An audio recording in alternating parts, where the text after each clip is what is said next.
El problema 3D estática plantea dos masas atadas por tres cuerdas sujetas a dos paredes paralelas. Te dan los ángulos de estas dos cuerdas que atan o sujetan a la masa 1 y solicitan el ángulo θ. Para resolver este problema, el análisis es el siguiente. En principio, están solicitando el ángulo θ y están dando los datos de las masas 1 y 2, que son 1 kilogramo y 2 kilogramos respectivamente. Este es un análisis de equilibrio de fuerzas. Cada una de las cuerdas va a producir una tensión. A estas dos cuerdas le podemos llamar cuerda 1, cuerda 2 y a esta cuerda 3, donde en principio estas dos cuerdas, por un tema de simetría, dado que ambos sujetan a la masa 1 con el mismo ángulo, en principio estas dos tensiones deben ser iguales. Y las componentes en Y de estas dos se van a sumar para cancelar al peso de la masa 1. Este análisis nos va a permitir hallar a través de este peso 1, hallar la tensión de la cuerda 2, la cual va a ser esta misma. Luego, al hacer el análisis en esta masa 2, teniendo la tensión de la cuerda 2, teniendo el peso de la masa 2, nos va a permitir hallar la tensión 3 en sus dos componentes. Y al hallar la tensión 3 con sus dos componentes, podremos hallar el ángulo θ. Para resolver el problema 3 de estática se van a elaborar dos diagramas de cuerpo libre, uno para cada masa. En la masa 1 se va a colocar, como siempre, el peso verticalmente hacia abajo y las tensiones T1 y T2 de ambas cuerdas. Cada una de estas tensiones van a tener sus componentes en X y sus componentes en Y, que en este caso se van a sumar verticalmente hacia arriba, y su sumatoria va a ser igual al peso que está vertical hacia abajo y se van a cancelar. En el análisis de fuerzas, en el eje X vamos a tener T2X a la derecha menos T1X a la izquierda igual a 0.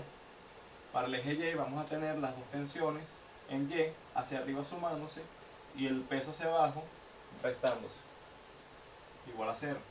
Por simetría, ambas tensiones van a ser iguales, de manera que en esta ecuación pudiéramos sustituir la T1 por T2 y al hacer en Y, pues son los catetos opuestos, al multiplicarlo por el seno de 45 grados, obtenemos esta ecuación, de la cual, sumando al sacar factor común T2 seno 45 grados y despejando T2, obtenemos esta ecuación. Es decir, sumamos, el 2 lo pasamos dividiendo junto con el seno de 45 grados a el peso en 1.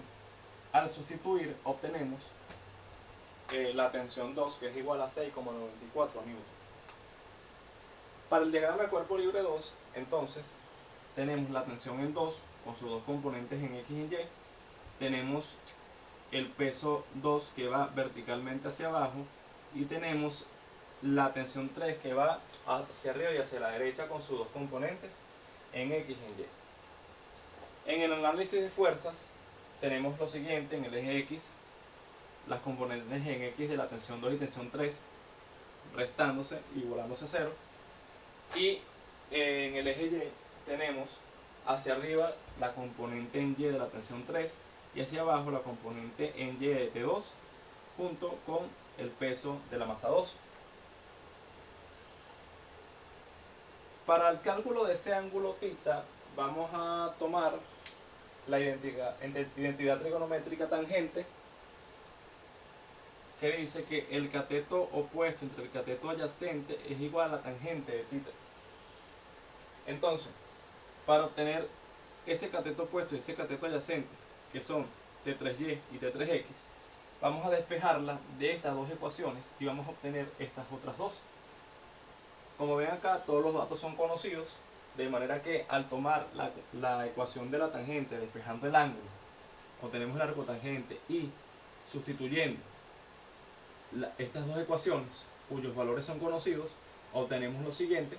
Esta siguiente ecuación, colocamos todos los valores, recordando siempre que las componentes en Y en este caso son los catetos opuestos y las componentes en X son los catetos adyacentes, por lo tanto se multiplicarían por seno y coseno respectivamente.